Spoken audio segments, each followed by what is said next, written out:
Hello and welcome to this Delta Energy and Environment webinar. Thank you all for joining. We've still got quite a few people rolling in, but we're going to kick off anyway.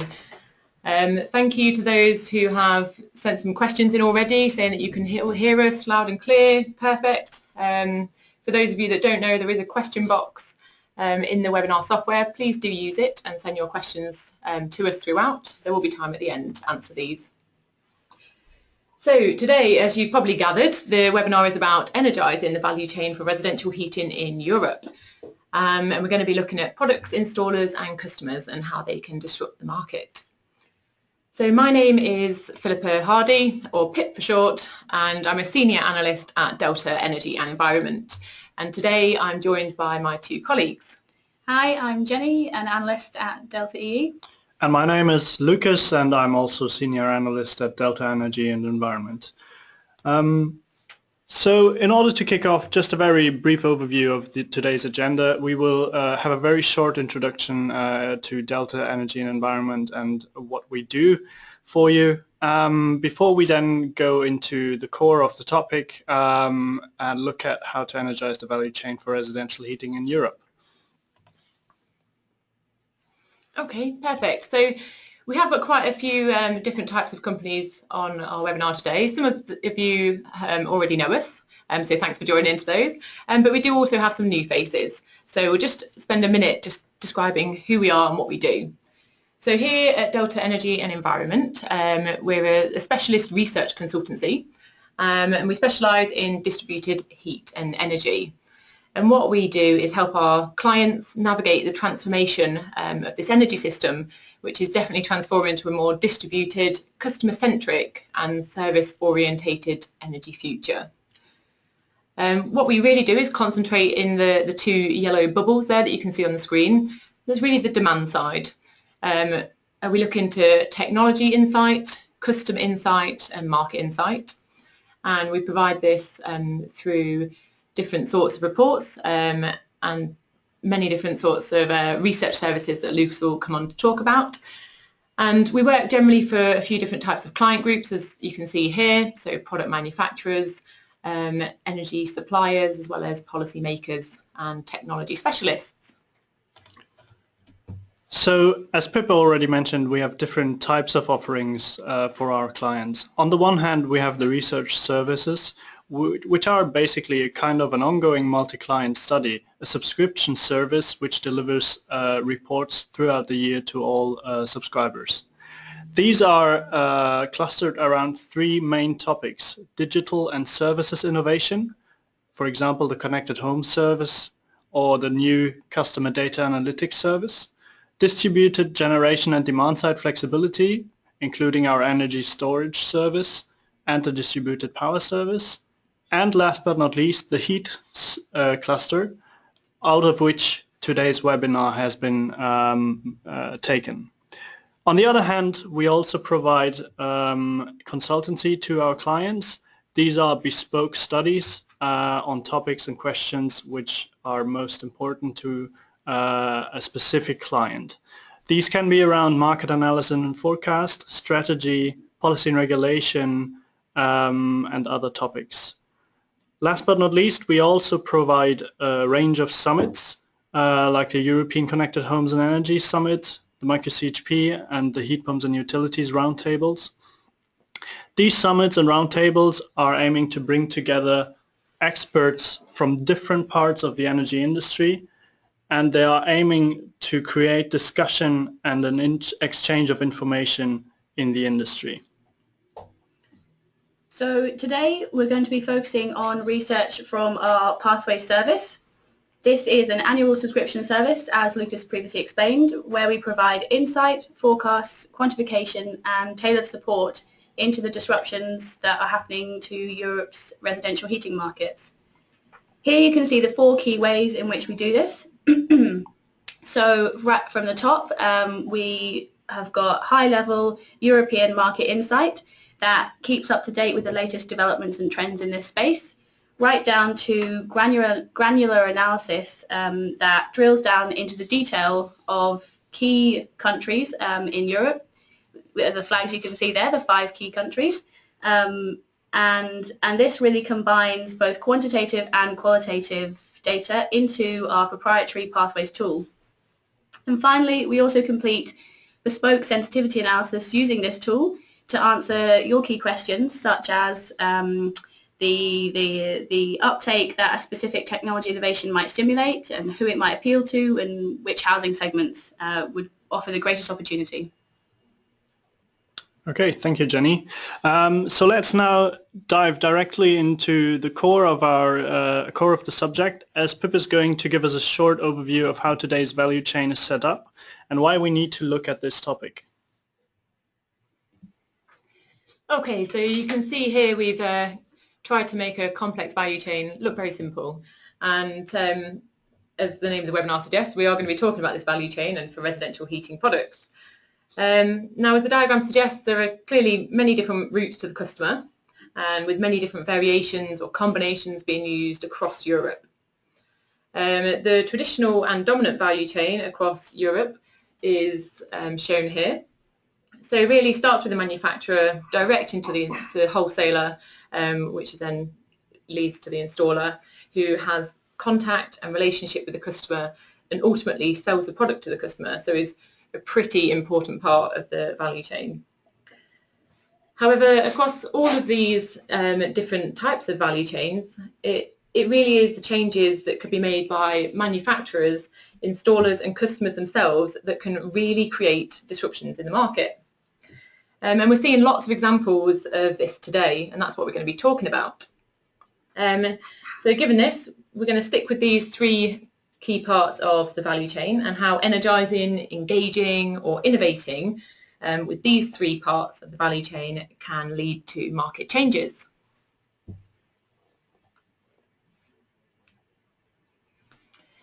So we're going to start by talking about product innovations, and Jenny's going to give us a brief overview of some key changes we've seen. Then Lucas will go on to talk about whether we should engage or bypass the installer and some examples again of that. And then we're going to really look at what customers want, and we've got some quantitative analysis of how modelling uptake of technologies is really dependent on customers accepting or being aware, or the product really appealing to the customer. So we're going to have a chat around them three things today. But before we tell you what we think, we want to have your opinion on where you see the biggest opportunities in energizing the value chain.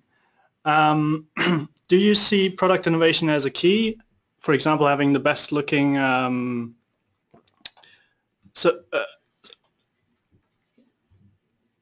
excuse me, there's a little problem with our poll. I'm just bringing this up. No, it's okay. We've got it running. I can see that people are selecting it now, so you should be able to see a blue screen, and you should be using your webinar software just above where you can type questions in. You should be able to just select one of the options. So, do you think product innovation is key?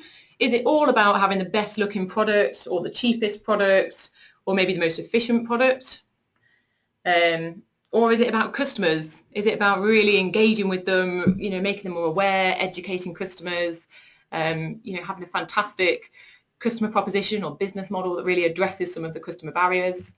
Or is it installers, as we said before, a really key part of the value chain, right in the centre, dealing with both customers and manufacturers? Could they sort of be the key opportunity to energize the value chain?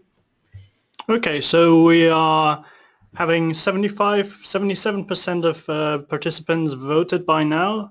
We'll just give you another few seconds, so if you still want to give us your view, please do so in the next 10 to 15 seconds. It looks it's quite tied between two key options. So every vote counts at this stage. You might think also that there's maybe no need to change. Maybe you're on this webinar to be convinced otherwise. So that's why we put an option there for, actually the value chain is working just fine how it is, and we'll continue to sell lots of different sorts of residential heating technologies. And we left you an option for other as well, if you can think of anything else, or if you think actually, you know, a retailer or a utility is much more important to energise the value chain, and that's what the other box can be used for there. And feel free to add into the chat or question function an explanation if you do select other, you know, what you think that might be, and we can come to that at the end of the webinar. Okay, so we don't seem to have any further participation, so we're going to close the poll. And I'm now going to share with you the results of the poll. And as you can see, quite surprisingly, no one thinks that there is no need to change in the value chain and that things can keep on like they are today. Basically, there's an actually quite even split between creating more customer pull, so getting the customers more interested and more engaged with heating and with the choice of their heating system, product innovation, and bypassing the traditional value chain. So this ties in quite nicely actually with the three topics that we are going to discuss in this webinar. Okay, but now let's continue with the presentation. Jenny will now start off with the first of these three topics, which is innovative market disrupting products. Jenny, over to you. Thanks very much. So we're going to look at two different examples in this space. The first, hybrid heat pumps. We're seeing innovations here such as Inventum and Eneco's Warm to Winner that are small, lightweight, easy to install, attractive, as well as being low cost. And what's particularly exciting about this example here is that it's going to be launched in the Netherlands, where the Dutch government have introduced a new upfront subsidy just at the start of this year. So this means that hybrid units are eligible for a €1,000 incentive, which actually brings down the already low cost even lower. It almost halves the fully installed cost, which really brings a nice example of how product innovation and policy can come together to potentially provide customers with a really exciting payback proposition. But coming back to and analysing how this disruptive impact how this product might have a disruptive impact on the market, running this analysis through our Pathways tool, we can see here the graph on the right. This represents the analysis that we put in the Pathways tool for the Dutch market, and shows that the market share of an add-on hybrid unit such as this one here has a really striking impact, and by 2025 could double the market share that it accounts for, so moving from the 10% in our reference to 22% in the scenario. And having a look at the implications for other products, we can see here the blue wedge has reduced significantly, and that represents gas boilers, as well as the purple wedge, which is air source heat pumps. So these two technologies we see as experiencing the stiffest competition really from a product such as this. But it's not only in hybrid heat pumps that we see market disrupting innovations emerging. So we've got a couple of examples from gas heat pumps that are in the residential space. Now, we know that these have been around for a couple of years in principle and have struggled, but a couple of key stakeholders that we've been speaking to are getting excited about this, especially those that are in the development stage, such as the two examples here. And crucially, it's really the fact that this technology is addressing where low carbon appliances have traditionally struggled, so the on-gas retrofit sector, which, as we all know, accounts for the majority of households right across Europe. It's really the holy grail of heating market opportunities. So having a look at the quantitative analysis, again, that we can run through the Pathways tool to model the potential impact of these, we picked Italy. And while we saw limited uptake over the next couple of years, there really could be a step change post-2020. And we've seen the model forecasting tens of thousands of units towards 2025 per year coming to the market. And it's two key areas that these products are trying to address in comparison to their alternatives: efficiency and cost. So although they're yet to be deployed in homes, a dramatic step change in efficiency does really seem very likely, taking us from the traditional 80 to 90% efficiency of conventional gas boilers today up to figures that could be as high as 150, 170% for the seasonal efficiency for your heating and hot water production. On the cost side, not only will this improved efficiency clearly reduce your running costs, but companies such as Boost Heat here, just on the top left, they don't seem content in just innovating simply in the technology space. They're actually thinking outside the box and realizing that, that this really needs to be applied to the business models that they use for deployment. So, for example, perhaps using an ESCO style approach as opposed to the direct ownership of products. So although a product can be innovated to your heart's content, to make it smaller, more attractive, more competitive, other factors in the value chain are also crucial, as Lucas will now explore with regard to the position of installers. Thank you, Jenny, and just a very quick answer to one of the questions that we have already received. Yes, the slides of today's presentation are going to be available, and also we are recording this presentation, and there will be a recording of the full webinar available to all attendees. So, but now on to the question of whether we need to engage or bypass the traditional value chain. Today, the installer really is the most important element to market access. They are usually the most important point of reference for end customers, and they are therefore controlling or at least very strongly influencing the heating system choice. Installers are often considered as the primary customer by the manufacturers, and as a result, there's a very strong and stiff competition for the installer engagement and their business. Manufacturers are literally wooing installers, using exclusive installer schemes to strengthen their loyalty to their brand. This can range from monetary incentives and benefits like cashback schemes or travel, or differentiated rebates on product prices depending on the sales performance of the installer, or even more comprehensive service offerings from training and pre-sales services to full technical support during and after the installation of the product. And although these are a few examples that we have shown, pretty much every larger manufacturer has such schemes with which they try to bind the installers to their brand. Now, this approach might have been sufficient to gain market shares in the past when we were dealing with a largely commoditized boiler market. But there are many signs that this approach is not sufficient to convince installers to take the economic risks associated with actually switching the type of system they are installing, not just the brand. And it also doesn't drive them or incentivize them enough to drive customer uptake of low carbon technologies. So maybe we need to change strategy in order to bring success for the low carbon heating world. Maybe the industry should, rather than pursuing the ever same approach to the value chain, start thinking about pushing sales by bypassing the traditional actors of the heating market. And indeed,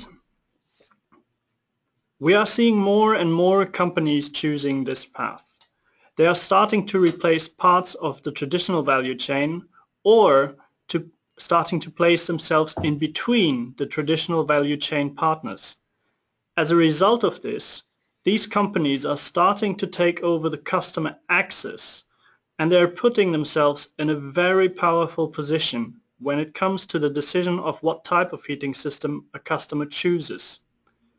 One company which is actually replacing a part of the traditional value chain is Thermondo.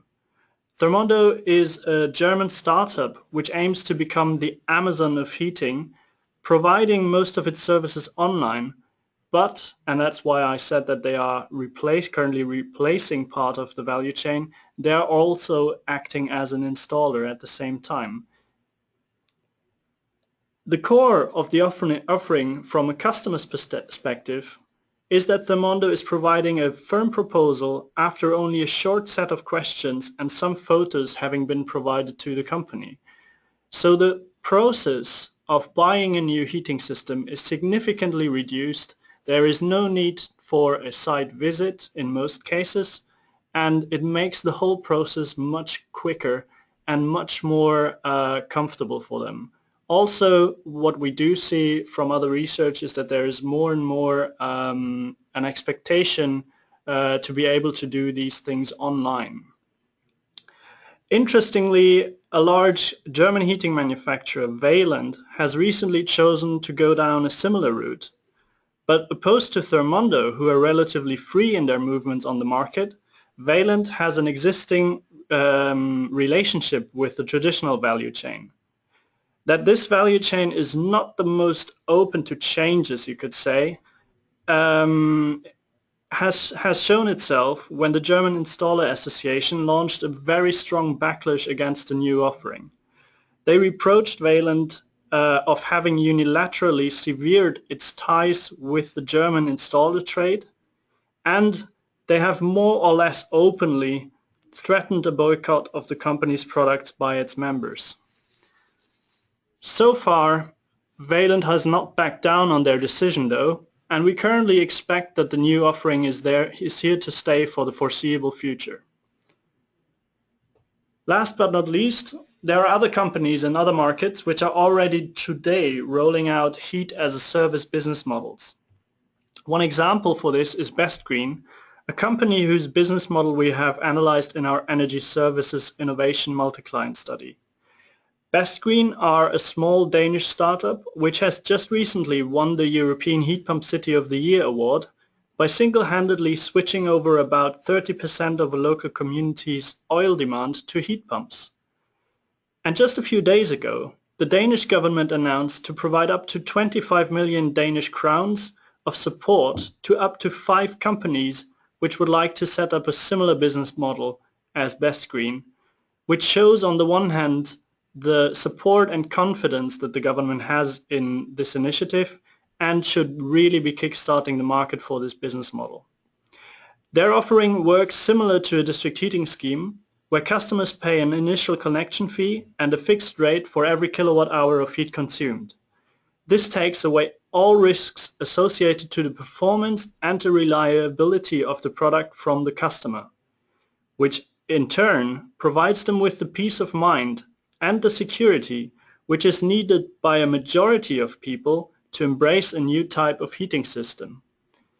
And it is this peace of mind, and in doing so, as we will see in the next section of the presentation, that this is a key element of the market success for any product offering in the sensitive space of the heating market.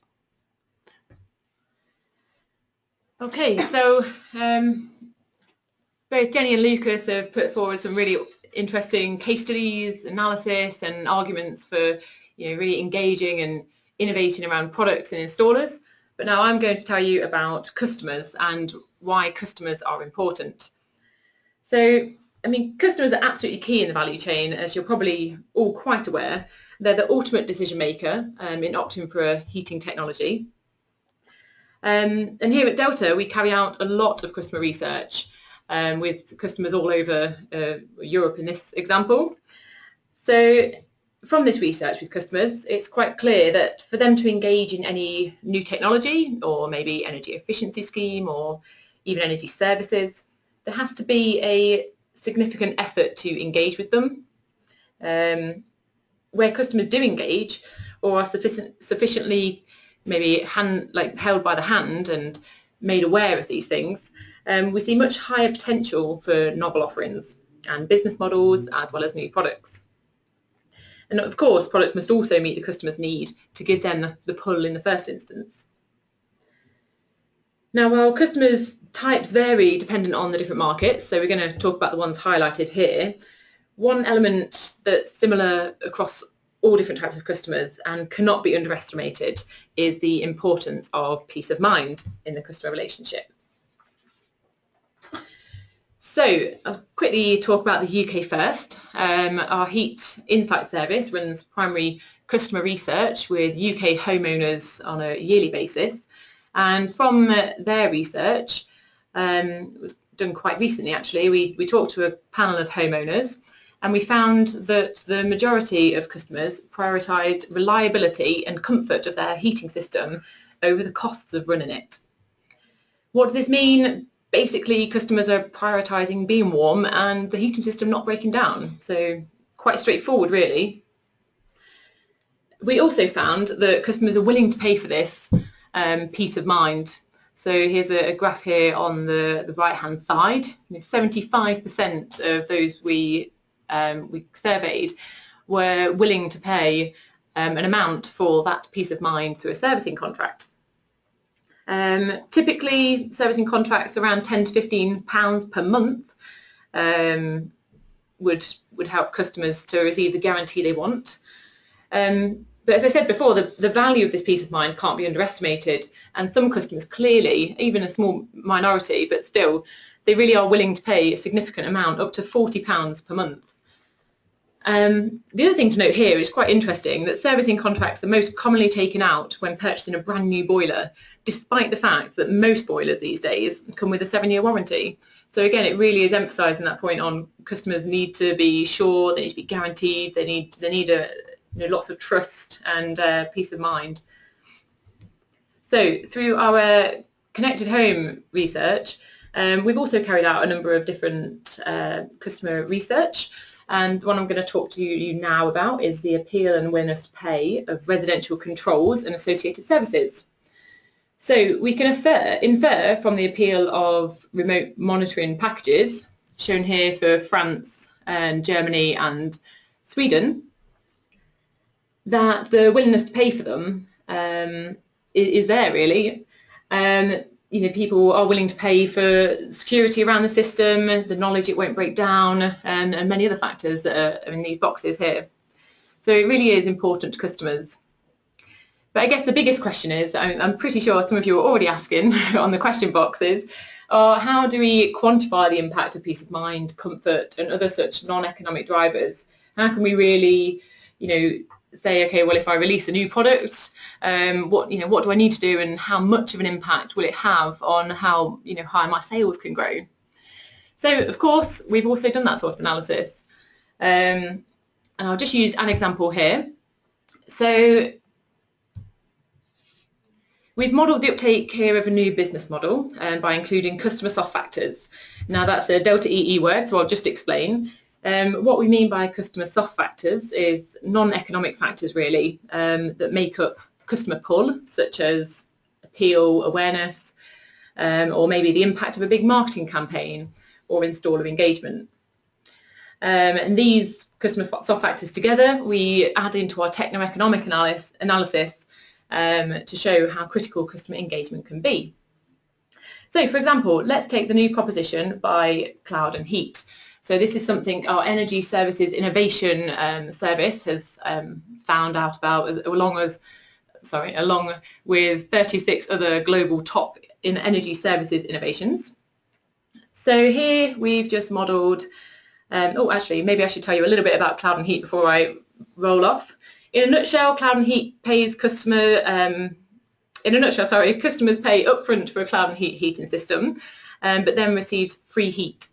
And that's a byproduct of the Cloud and Heat system. So basically the customer has no energy bills for the lifetime of the product. So quite an attractive offering.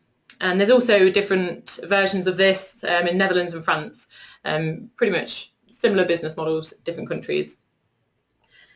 So we can see from this very simple analysis on the graph here that the optimum sales for this model are limited. It kind of peaks in 2020 and then doesn't really grow much after that.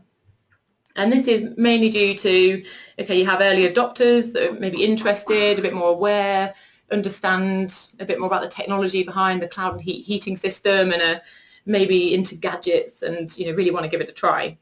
But then after that, it doesn't really hit a huge critical mass without much wider customer appeal. So what we're saying here is, okay, the low cost or the business model itself alone can't make a market. You have to take the customer with you. So to demonstrate how sensitive the model can be towards customer attitudes, what I've done here is maxed out our customer soft factors in our model. Clearly we can see a huge difference in potential annual sales. There is a big gulf between what an economic driver is and what a customer driver is. Then you can see it continues to grow. So customer appeal and awareness, peace of mind, all them sorts of soft factors are really vital, especially for new business models. The other way to look at this is on the flip side, take Apple phones and the Tesla battery. It's the same philosophy but in reverse. So people are more willing to pay for a certain product, maybe based on the brand or the look or other factors, despite the cost being significantly higher than alternatives. Hence why it's important to consider these soft factors, and that's why we do in our Pathways model, not just a black box model, of course. It's a bit more realistic. But anyway, going back to cloud and heat, even giving away free heat is only attractive if customers trust the technology and they are rest assured that they have a guarantee of warmth, which really brings it back to the customer's peace of mind. Okay, so after having shown you these different ways on how to energize and engage the value chain, we would like to conclude with a second poll. So here we would like to know from you when you think these types of disruptions in the value chain, which we have just presented, which are already all kind of starting to emerge in the market, when do you think will they have a very significant impact on the market? Is it already today, or more around 2020, 2025, or even later in the 2030s, or maybe even never? So quite a lot of the things we've talked about today, maybe innovators, entrepreneurs, do you think they'll gain market share? Do you think they'll disrupt the market significantly from the key players? Sorry, go on. I was going to say, do we think that's going to happen in the next 5-10 years, or do we really think that it's going to take time for people to get used to these business models, to really integrate into society, what your next door neighbour's doing? Do we think it's going to be a short-term or a long-term change really in the market? And we've got about 72% of you voted now. We're just going to, if we can get it up to the same time as last time, we had about 87 people voted. So come on, have your say, vote. It's quite neck and neck at the moment actually between about 3 options. So get your votes in now, and hopefully that will distinguish a little bit more between what the industry actually thinks.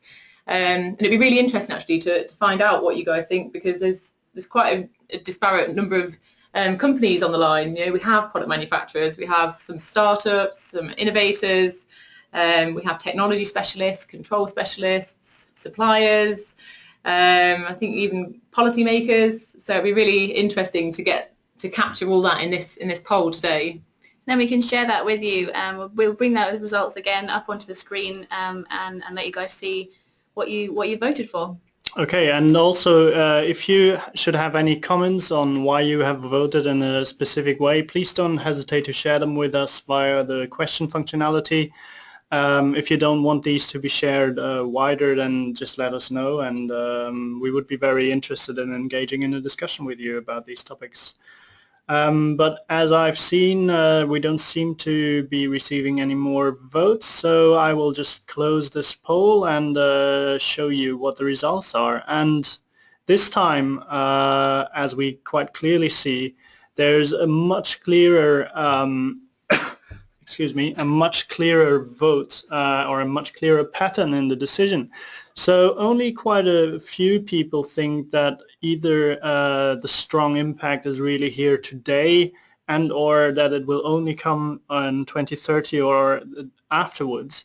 And most people, the vast majority of participants, think that the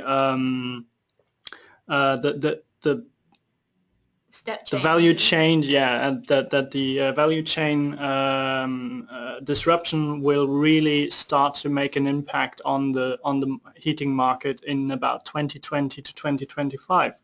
So actually this is only about 5 to 10 years from now, and I think quite a good wake-up call for companies to really start thinking about these topics and start to think about where they want to put themselves in this whole discussion. Do they want to be at the end of the value chain? Do you want to be a manufacturer, for instance, which is all of a sudden faced not with a multitude of installers in their thousands, so that all the power of negotiation lies with you?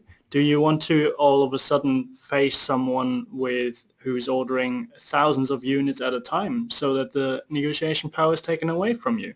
Or should you work across the whole lot? Why not work across the whole lot and avoid some of the issues we talked about today? There's another option there.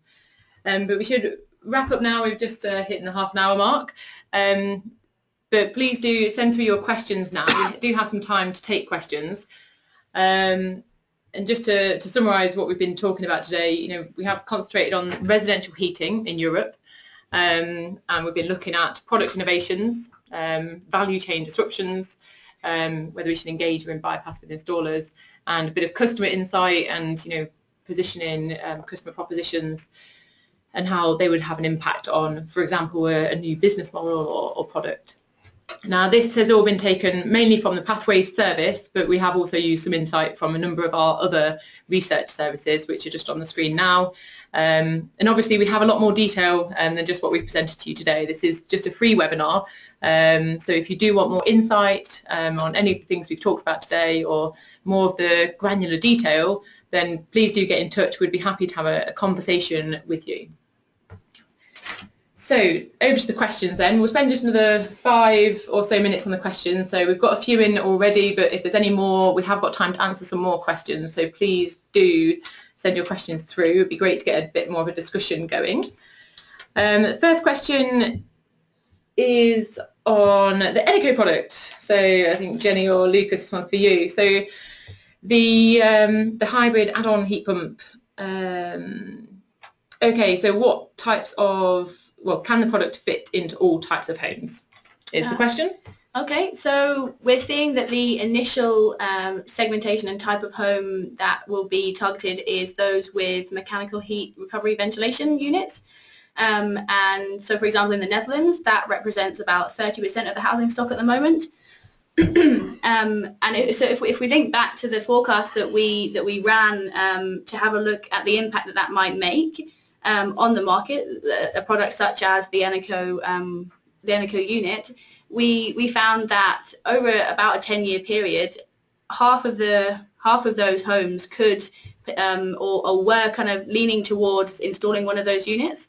So the answer there is that they're starting to look at mechanical homes with the MVHR. Mechanical ventilation only. Yeah. So another question that we had was whether we could elaborate on cloud and heat for the residential sector. So I will just give you a very quick insight into what they're doing and how they're able to provide heat for free. Basically what they do is they install a heating system in your home, which you pay for, which is a server.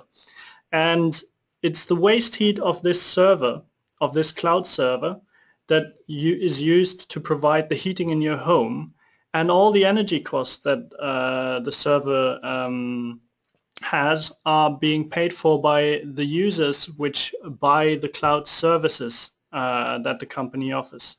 So this is just a very brief overview of how that works. And there are companies with exactly the same proposition which are being set up in France and in the Netherlands as well. I was going to just add as well, one of the interesting dynamics with regards to this proposition is it's not only the customers, they might be willing and able to put in the cloud and heat units, but actually we've also got to consider the businesses who would they be happy enough with their servers distributed into households? So that's kind of one of the other key dynamics that will make a big difference into how that impact is seen and whether that product is rolled out. On that note, actually, from Cloud and Heat, there's another question on any other examples. I think it was Cloud and Heat, but business models around free heat or heat as a service. I think, as I mentioned just at the end there, So our energy services innovation, as well as the heat pump service and some of the other research services you see on the screen, are constantly looking into innovations and new business models. And there are many other examples of this. So, for example, Exergy and Flow. Flow, obviously in the UK, boiler for free, not quite free heat, but a boiler for free offer that's just launching. So yeah, happy to speak to you about more details about that and the different business models that are out there at the moment. I'll get in touch. Okay, so we have still quite a few questions. We won't be able to answer all of them, but we will collect them all, and we will send around a document where we do answer all the questions together with the slide set. So I'm just going to take one last question for now, and that one is whether we think that Valent's decision to bypass the traditional route to market has the potential to be rolled out into the UK, and I assume maybe other markets as well. So the view of the person who has asked this question is that the merchants and wholesalers have really a stranglehold on the market in the UK, and that it would be very, very difficult or that it would be very difficult to roll this out, and that this is one of the reasons that renewables in the UK haven't really impacted. So I think there are several elements to this question. On the one hand, the UK market setup is quite different really from, for instance, Germany, where there are no players like you'll find them in the UK, like British Gas or other large companies which have huge installer fleets really, or huge numbers of installers which are contracted and employed by these companies. So it's quite a novel development in the German market. It is less of a novel development, I would say, in the UK, and I think the UK installer trade might all in all be more open to embrace a system where, in that case, Valent doesn't employ the installer, but they generate the leads, they do all the administration around the sales process, the invoicing, etc., and they have the majority of the customer contact, and then the installer is mainly responsible for installing the system. With regards to the question whether this type of engagement in the value chain, this type of vertical integration has the power to push renewables is, well, you have to differentiate. On the one hand, the economic proposition will still have to be viable, and we are still facing, in particular in the UK, a very, very strong upfront cost barrier.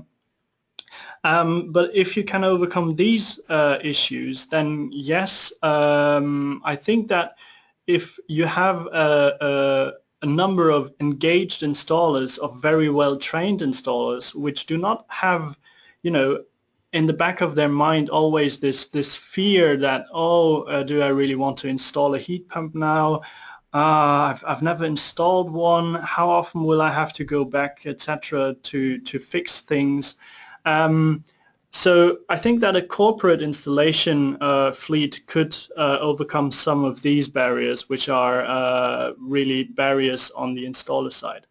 So having said that, we would now like to conclude the webinar, and thank you very much for your attention, and we're looking forward to more discussions, and yeah, thanks. Sure, thank you very much. And if you'd like us to if you'd like a copy of the presentation or the whole webinar again, if you really would like to watch it again, please just send us an email or give us a call. I'm always happy to discuss, and we'll get back to each of you individually for those questions that remained unanswered. Again, feel free to give us feedback on any of the webinar today, and we look forward to speaking to you all or hearing from you soon. Thank you. Thank you very much. Have a good day. Bye. Bye. Bye.